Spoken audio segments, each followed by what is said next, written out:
Notre road trip dans les pays scandinaves a consisté en une grande boucle qui nous a permis d'abord de longer le sud-ouest de la Suède jusqu'à Kalmar. Puis nous sommes remontés jusqu'à Stockholm et nous avons traversé la partie montagneuse pour nous rendre en Norvège. Nous avons ensuite longé la côte ouest de la Norvège avec ses nombreux fjords, puis Oslo. Pour terminer, retour en Suède côté ouest. Première étape, Malmö-Kalmar. Après avoir traversé la Belgique, l'Allemagne et le Danemark, à Copenhague, nous avons franchi le pont-tunnel de l'Øresund, plus de 7 km pour arriver en Suède. Ce pont existe depuis 1998 et a permis de faciliter l'expansion de la ville de Malmö. Malmö, c'est la troisième ville de Suède.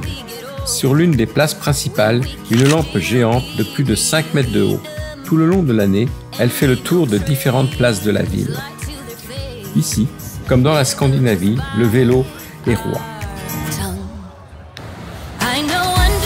Sur le pont David Hall, qui enjambe le canal, une curiosité. Des souliers de bronze.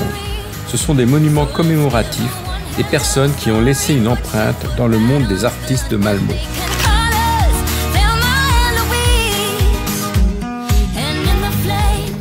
Sur la place principale, Stortorget, on découvre la plus vieille pharmacie de Suède, l'apothèque Le Jaunet.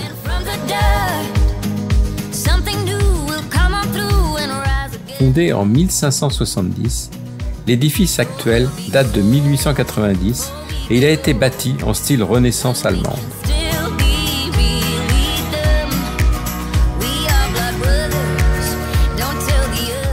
À l'intérieur, art nouveau, avec étagères en bois, sculptées, et pots à haut-gants d'époque, et plafond avec plaques de verre.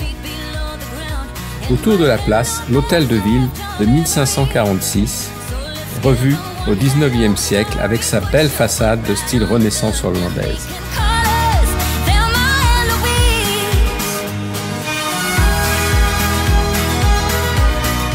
Tout proche de l'hôtel de ville, une fontaine en bronze de style Renaissance. Érigée en 1914, elle a été réalisée par un sculpteur suédois.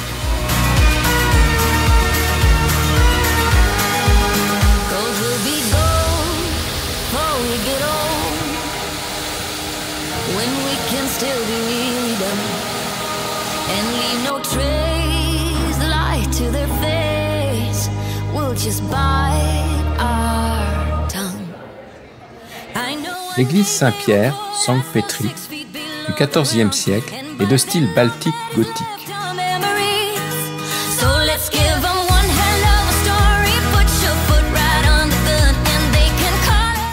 Connu pour son immense retable ciselé en chêne du XVIIe siècle.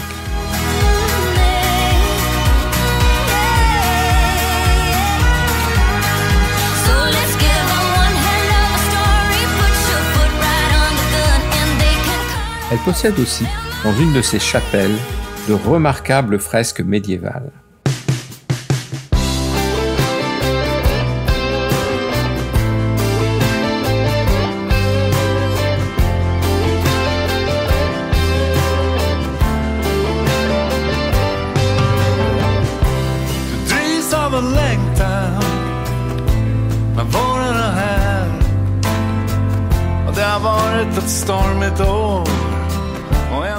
Dans le parc Slootparken, le moulin de Malmö est un moulin à vent de style néerlandais. Il a été en activité jusqu'au début du XXe siècle. Tout proche, le Malmöhus Slott, forteresse Renaissance fondée au XIVe siècle par Éric Ier de Poméranie, roi de Suède, du Danemark et de la Norvège réunis. Rebâtie au XVIe siècle par Christian III, c'est la plus ancienne du pays dans ce style. Un peu à l'écart, le Västra Hamnen, un quartier pilote tourné vers le développement durable avec une architecture privilégiant volume, terrasses, baies vitrées, maisons sur l'eau, promenades, pontons pour baignade, le tout résolument futuriste. Mais l'élément phare du quartier, c'est la Turning Torso, une tour fascinante. la plus haute de la ville, 190 mètres de haut, 54 étages et 147 appartements. Construite en 2005 par Santiago Calatrava Valls, elle est composée de 9 cubes empilés, tournant sur eux-mêmes, en s'élevant. Le sommet est décalé de 90 degrés par rapport à la base.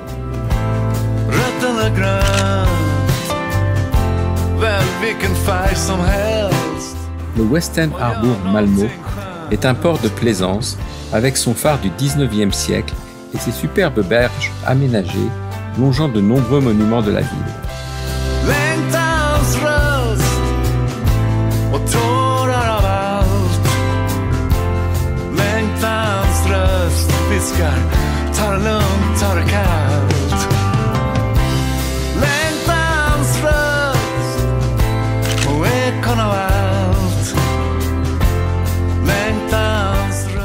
Lund est une ravissante bourgade, l'une des plus anciennes de Scandinavie.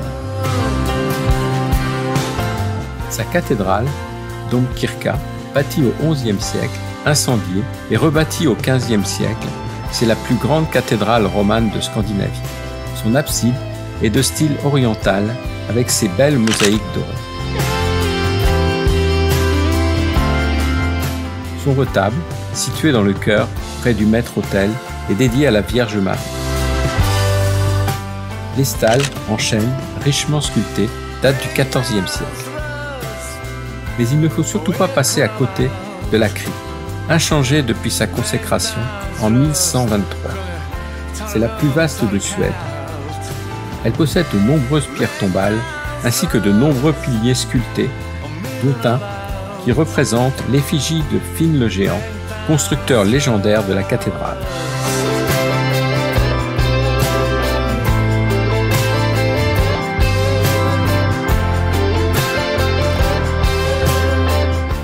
L'horloge astronomique du XVe siècle est en bois. Elle représente les rois mages et leurs servants passant et s'inclinant devant Marie et Jésus. L'horloge indique les signes du zodiaque, les phases de la lune, ainsi que l'endroit où se lève et se couche le soleil. Lund est une ville d'études très prisée. Elle forme dans son université des étudiants depuis sa fondation en 1666 et compte parmi les 100 meilleurs du monde. En juin, les jeunes étudiants marquent la fin de leurs études secondaires par le Student.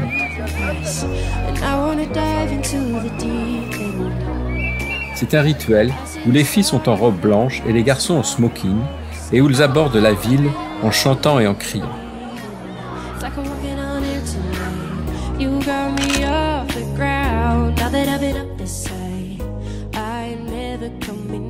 Ils se déplacent dans des camions avec une sono à fond et des slogans pas toujours respectés.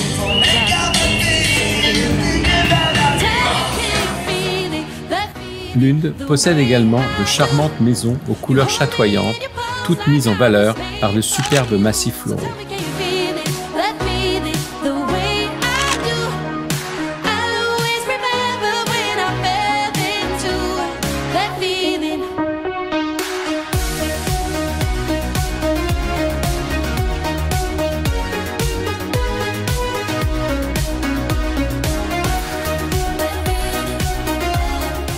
Poursuivant notre route vers la côte sud-est, nous sommes arrivés dans un petit village d'Alby pour y découvrir la plus ancienne basilique de Scandinavie encore en service. Créée en 1060, art roman, elle possède des fonds baptismaux de 1150 ainsi qu'une crypte aux superbes chapiteaux sculptés.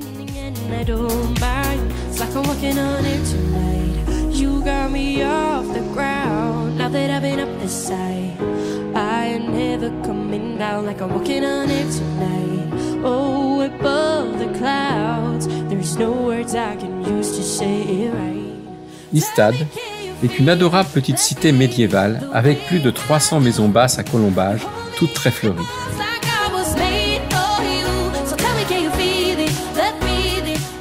L'église Sainte-Marie du XIIIe siècle, de style roman, possède un retable baroque rehaussé d'un tableau de Jésus et des apôtres de Karl Morse qui s'est même peint sur la toile.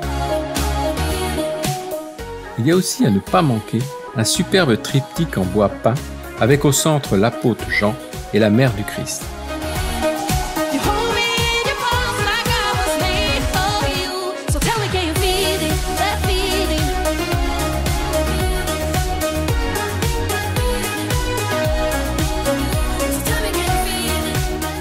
Le port d'Istad est un important port de pêche et c'est également le point de départ pour la Pologne.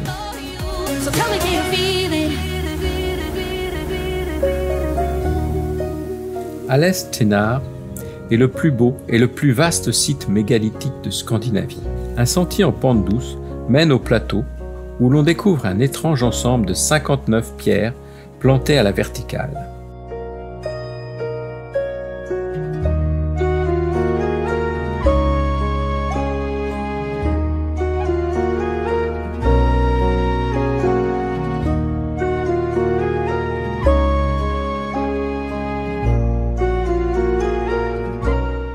Elle semble dessiner un bateau viking, réalisé à l'âge de bronze, mais aucune tombe n'a été mise à jour. Mais ce pourrait être aussi un immense calendrier solaire, car la poupe et la proue pointent respectivement vers le soleil à son coucher, au solstice d'été, et à son lever, au solstice d'hiver.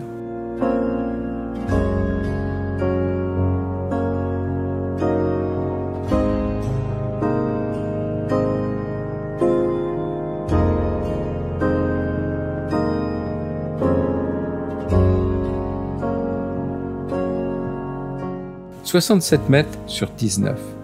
C'est une composition majestueuse face à la mer, au milieu des prés battus par le vent, en haut d'abruptes falaises.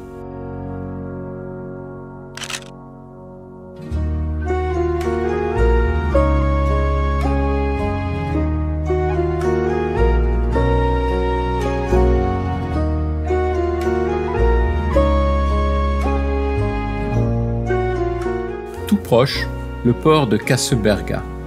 C'est un minuscule petit port de pêche. Un sauna en bordure et un véritable bouquet de fleurs multicolores tout autour.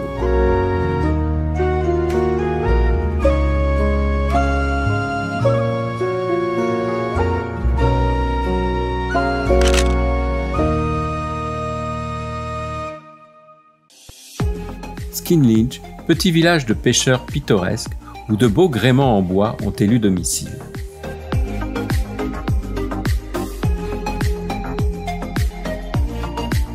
Simrishamn. Ce village, en bordure de mer, possède une église dédiée à Saint Nicolas des Marins. Elle est assez originale, avec son clocher en grosses pierres et ses pignons en gradin.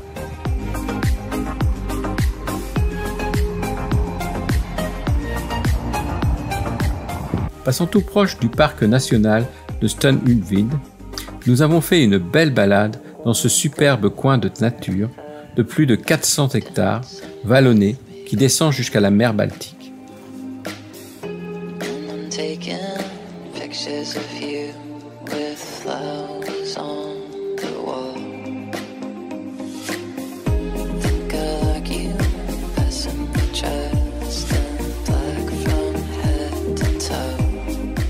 Avant Kalmar, petite journée sur l'île de Ivo, près de Kristianstad. Située sur un lac, son accès est gratuit en ferry.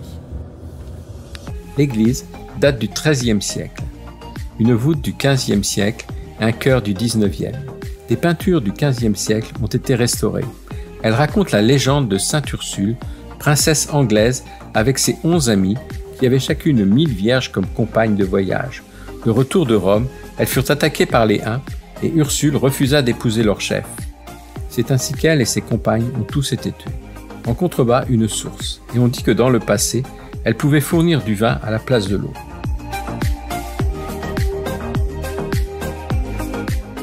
À la pointe nord de l'île, la réserve naturelle Ivo Clark, carrière de kaolin au dégradé pastel, exploitée jusqu'en 1900.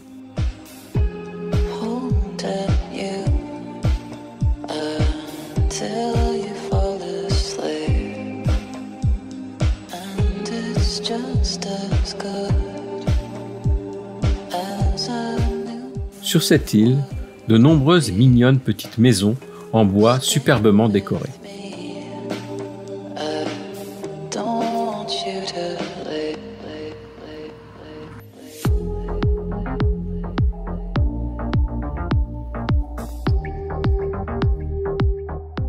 Karlskrona, ville typique des pays de l'Est, avec sur sa place principale l'église de la Trinité.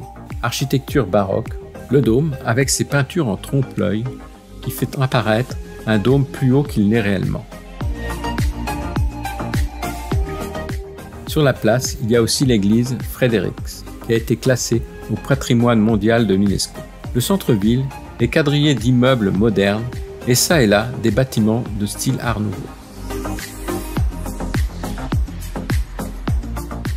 Mais Karlskrona possède aussi une importante base navale et un musée renommé. Construit sur la jetée, il est complet et pédagogique. À l'extérieur, on peut découvrir plusieurs bateaux, un navire-école, le Jaramas,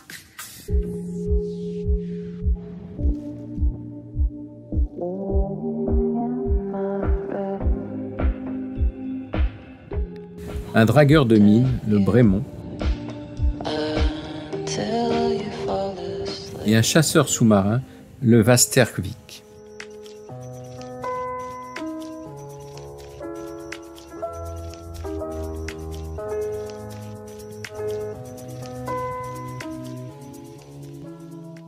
Kalmar, notre coup de cœur. En arrivant dans cette ville, la première chose que l'on peut découvrir, c'est son superbe château.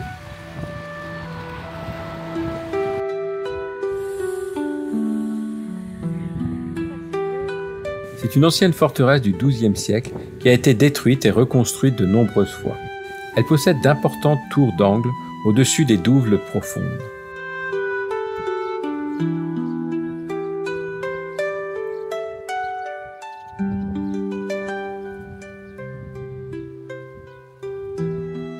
Un pont-levis permet d'accéder à l'intérieur du château ainsi qu'aux remparts de celui-ci.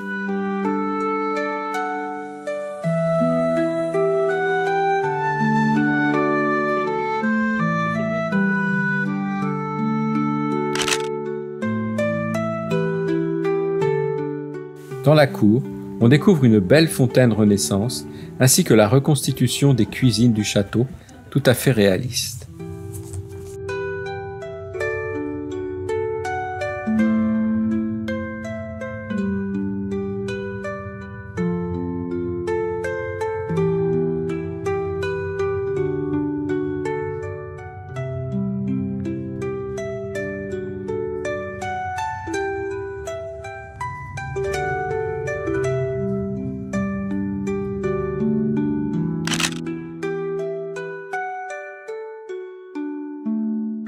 Mais à Kalmar, il y a aussi un musée où l'on trouve des vestiges provenant de l'épave du Kronan, navire amiral suédois qui a coulé en 1676. Immense navire de 63 mètres de long et 34 de large avec 120 canons et 850 hommes à bord. Il sombra car sa voilure était trop importante par grand vent et elle le fit gîter. Les canons rompèrent leur amarre et roulèrent de bord à bord et en plus le magasin de poudre explosa. Sa découverte en 1980 a permis de remonter de nombreux objets ainsi qu'une partie de la structure en bois. Une reconstitution de la cale avec hommes et canons est très réaliste. La cathédrale de Kalmar est de style baroque, imposante avec ses 4 tours et son clocher en bronze ainsi que ses pinacles dorés. À l'intérieur, un autel baroque de culte protestant. Elle privilégie la sobriété.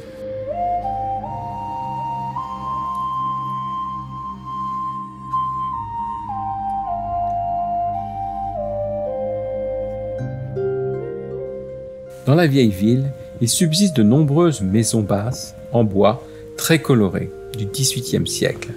Elles ressemblent à des maisons de poupées.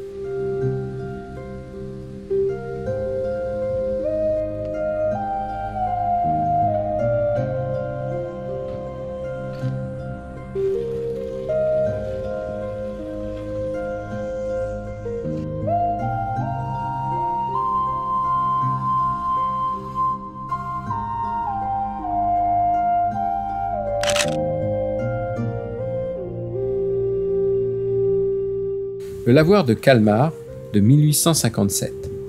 Les murs ont été construits sur des troncs d'arbres enfouis et une passerelle permet d'accéder à son plancher flottant. À ce jour, ce lavoir est encore utilisé pour laver des tapis.